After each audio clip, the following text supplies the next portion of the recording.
নমস্কার বন্ধুরা, আমি সুমনা। আজ আমি আমার জীবনের এমন এক গোপন অধ্যায় আপনাদের সাথে শেয়ার করতে যাচ্ছি যা আমি আজ পর্যন্ত কাউকে বলার সাহস পাইনি। এই গল্পটি আমার এক সাধারণ গৃহবধূর, যার জীবনে ভালোবাসা ছিল, সংসার ছিল, কিন্তু শরীরের ও মনের এমন কিছু চাহিদা ছিল যা পূরণ হয়নি। আর সেই অপূর্ণতা থেকেই জন্ম নিয়েছিল এক নিষিদ্ধ সম্পর্কের। গল্পটি শুরু করার আগে আপনাদের কাছে ছোট্ট একটা অনুরোধ, যারা এখনও আমাদের এই চ্যানেলটি সাবস্ক্রাইব করেননি তারা দয়া করে এখনই সাবস্ক্রাইব করে নিন এবং পাশের বেল আইকনটি প্রেস করুন, যাতে আমার জীবনের পরবর্তী ঘটনাগুলো আপনারা মিস না করেন। তাহলে চলুন শুরু করা যাক আমার সেই গোপন রাতের গল্প।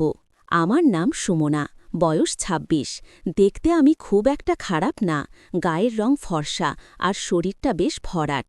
বিয়ের আগে পাড়ার ছেলেরা আমার দিকে তাকিয়ে থাকত, কিন্তু আমি সেসব পাত্তা দিইনি। বাবার পছন্দে বিয়ে হয়েছিল এক সম্ভ্রান্ত মধ্যবিত্ত পরিবারে। আমার বরের নাম রাশেদ। মানুষ হিসাবে ও খুব ভালো, কিন্তু সমস্যা হলো ওর কাজ।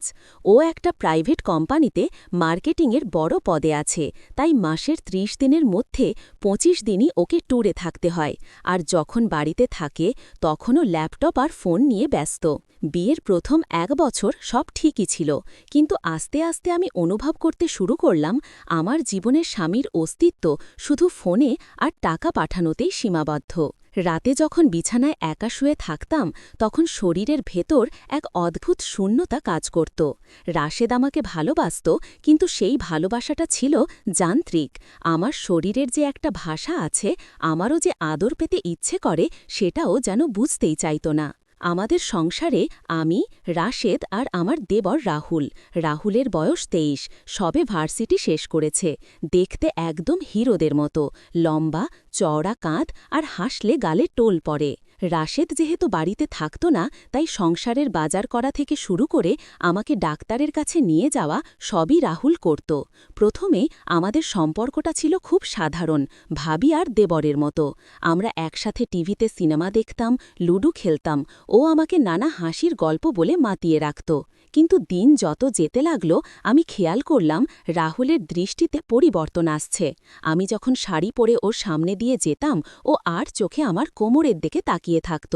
প্রথমে আমি বিষয়টাকে গুরুত্ব দিইনি, ভেবেছিলাম হয়তো আমার ভুল ধারণা, কিন্তু মানুষের চোখ তো মিথ্যা বলে না। ওর ওই চাউনি আমাকে অস্বস্তিতে ফেলার বদলে আমার ভেতরে এক অদ্ভুত ভালো লাগা তৈরি করতে শুরু করল। সেদিন ছিল শ্রাবণ মাসের এক বৃষ্টি ভেজা সন্ধ্যা। রাশেদ অফিসের কাজে চিটাগং গিয়েছিল। বাড়িতে আমি আর রাহুল একা। বাইরে অঝোরে বৃষ্টি হচ্ছে, লোডশেডিংয়ের কারণে ঘরটা বেশ অন্ধকার। মোমবাতি জ্বালিয়ে আমি ড্রয়িং রুমে বসেছিলাম। রাহুল নিজের ঘরে ছিল। হঠাৎ ওর ঘর থেকে একটা শব্দ পেলাম, মনে হলো কিছু একটা পড়ে ভেঙে গেল। আমি তাড়াতাড়ি মোমবাতি হাতে নিয়ে ওর ঘরে গেলাম। গিয়ে দেখি রাহুল ফ্লোরে বসে আছে, পাশে একটা কাঁচের গ্লাস ভাঙা, ওর হাতে রক্ত। আমি আঁতকে উঠলাম, এ কি রাহুল, কি করেছি সেটা? রাহুল কোনো কথা বলল না, শুধু ছলছল চোখে আমার দিকে তাকালো। আমি মোমবাতিটা টেবিলে রেখে ওর পাশে বসে পড়লাম। ওর হাতটা নিজের হাতে তুলে নিলাম। কাঁচের টুকরো লেগে হাতটা কেটে গেছে। আমি তাড়াতাড়ি আমার শাড়ির আঁচল ছেড়ে ওর হাতে বেঁধে দিতে লাগলাম। রাহুল তখনও আমার দিকে এক দৃষ্টে তাকিয়ে আছে। আমি বললাম, কি হয়েছে তোর, এমন করছিস কেন? রাহুল ধরা গলায় বলল, ভাবি, ও আমাকে ছেড়ে চলে গেছে। ও আমাকে ভালোবাসত না, শুধু আমার সাথে টাইম পাস করেছে। বুঝলাম ওর গার্লফ্রেন্ডের সাথে ব্রেকআপ হয়েছে।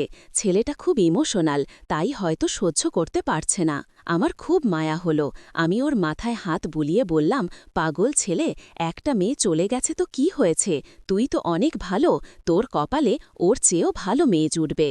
রাহুল হঠাৎ আমার হাতটা খপ করে ধরে ফেলল। ওর হাতটা কাঁপছিল। ও বলল, কেউ আমাকে ভালোবাসে না ভাবি, কেউ না। ভাইয়াও তোমাকে সময় দেয় না, আর আমাকেও কেউ বোঝে না। আমরা দুজনেই খুব একা, তাই না? ওর কথাটা শুনে আমি চমকে উঠলাম। ও কি করে বুঝল আমি একা? আমার বুকের ভেতরটা ধক করে উঠল। মোমবাতির আলো আধারে রাহুলের ভেজা চোখ আর এলোমেলো চুলগুলো দেখে আমার মনের ভেতর সুপ্ত থাকা এক নারী সত্তা জেগে উঠল। আমি নিজেকে সামলে নিয়ে বললাম, এসব কি বলছিস রাহুল? ওঠ, বিছানায় গিয়ে শো, আমি তোর জন্য খাবার নিয়ে আসছি। আমি উঠতে যাচ্ছিলাম, কিন্তু রাহুল আমাকে ছাড়ল না। ও হেঁচকা টান দিয়ে আমাকে ওর কাছে বসালো। আমি টাল সামলাতে না পেরে ওর বুকের ওপর গিয়ে পড়লাম। আমার বুকের নরম স্পর্শ ওর বুকে লাগতেই আমাদের দুজনের শরীরেই যেন বিদ্যলতা বয়ে গেল। মুহূর্তের জন্য সময় থমকে গেল। বাইরে বৃষ্টির শব্দ আর ঘরের ভেতর আমাদের দুজনের ঘন ঘন নিঃশ্বাসের শব্দ। রাহুলের হৃৎস্পন্দন আমি স্পষ্ট শুনতে পাচ্ছিলাম। আমি উঠতে চাইলাম, কিন্তু ও আমার কোমরটা দুহাতে জড়িয়ে ধরল। ওর গলার স্বর বদলে গেছে। ও ফিসফিস করে বলল, ভাবি, তুমি কি বোঝো না আমি তোমাকে কতটা পছন্দ করি? ভাইয়া যখন থাকে না, আমি দেখি তুমি কতটা কষ্টে থাকো। আজ আমাকে একটু আদর করবে ভাবি, শুধু আজকের জন্য? ওর কথাগুলো আমার কানে গরম সীসার মতো লাগল, কিন্তু আমি তাকে ধমক দিতে পারলাম না। দীর্ঘদিনের অবহেলা আর শরীরের ক্ষুধায় আমিও যেন আজ দিশেহারা। রাহুল ধীরে ধীরে আমার মুখের কাছে নিজের মুখটা আনল। ওর তপ্ত নিঃশ্বাস আমার ঠোঁটে আর গালে এসে পড়ছিল। আমার শরীর অবশ হয়ে আসছিল। আমি কাঁপতে কাঁপতে বললাম, রাহুল, এটা ঠিক হচ্ছে না, আমরা পাপ করছি। কিন্তু রাহুল তখন থামার পাত্র নয়। ও আমার কানের লতিতে ঠোঁট ছোঁয়ালো, তারপর আস্তে করে কামড় দিল। আমার শরীর শিউরে উঠল। আমি নিজের উপর নিয়ন্ত্রণ হারিয়ে ফেললাম। আমার হাত দুটো অজান্তেই ওর চুলে ঢুকে গেল। আমি ওর মাথাটা নিজের বুকের সাথে চেপে ধরলাম। রাহুল আমাকে ফ্লোর থেকে তুলে বিছানায় নিয়ে গেল। মোমবাতির মৃদু আলোয় আমি দেখলাম ওর চোখে এক আদিম নেশা। ও আমার দিকে এমনভাবে তাকাচ্ছিল যেন আমাকে গিলে খাবে। আমি লজ্জায় চোখ বন্ধ করে ফেললাম। রাহুল আমার পাশে শুয়ে পড়ল। ও আমার শাড়ির ভাঁজগুলো একে একে খুলতে শুরু করল। ওর প্রতিটি স্পর্শে আমার শরীরে আগুন ধরে যাচ্ছিল। আমি বাধা দেওয়ার বদলে ওর পিঠটা খামচে ধরলাম। মনে হলো এই মুহূর্তের জন্যই আমি এতদিন অপেক্ষা করছিলাম। রাহুল আমার গলার ভাঁজে মুখ ডুবিয়ে দিল। ওর গরম ঠোঁটের ছোঁয়ায় আমি পাগল হয়ে যাচ্ছিলাম। আমি ফিসফিস করে বললাম, রাহুল, আস্তে, কেউ শুনে ফেলবে। ও হাসল। সেই হাসিতে মিশেছিল দুষ্টুমি আর কামুকতা। ও বলল, আজ কেউ শুনবে না ভাবি, আজ শুধু তুমি আর আমি। এই বৃষ্টি আর এই রাত সব সাক্ষী থাকবে। ও আমার ব্লাউজের হুকগুলো একে একে খুলতে লাগল। আমার অনাবৃত বুকের দিকে তাকিয়ে ও কিছুক্ষণের জন্য স্তব্ধ হয়ে গেল। তারপর পাগলের মতো আমাকে চুমু খেতে শুরু করল। ওর হাতের স্পর্শ আমার শরীরের প্রতিটি কোণায় পৌঁছে যাচ্ছিল। আমার মনে হচ্ছিল আমি কোনো গভীর সমুদ্রে তলিয়ে যাচ্ছি। রাশেদের কাছে আমি যা কোনোদিন পাইনি, আজ রাহুলের কাছ থেকে সেই তৃপ্তি পাচ্ছিলাম। ওর শরীরের ভারে আমি পিষ্ট হচ্ছিলাম, কিন্তু সেই কষ্টেও এক অদ্ভুত সুখ ছিল। আমরা দুজন দুজনকে জড়িয়ে ধরেছিলাম, যেন এই পৃথিবী ধ্বংস হয়ে গেলেও আমরা কেউ কাউকে ছাড়ব না। সেই রাতে বৃষ্টির শব্দের সাথে মিশে গিয়েছিল আমাদের দীর্ঘ নিঃশ্বাস আর ভালোবাসার গোঙানি। কোনো সামাজিক নিয়ম, কোনো বাধা আমাদের আটকাতে পারেনি। রাত যখন গভীর হল, বৃষ্টি থেমে গেল। আমরা দুজন ক্লান্ত হয়ে একে অপরের বাহুবন্ধনে শুয়েছিলাম। রাহুল আমার কপালে একটা চুমু খেয়ে বলল, ভাবি, আমি তোমাকে ভালোবাসি।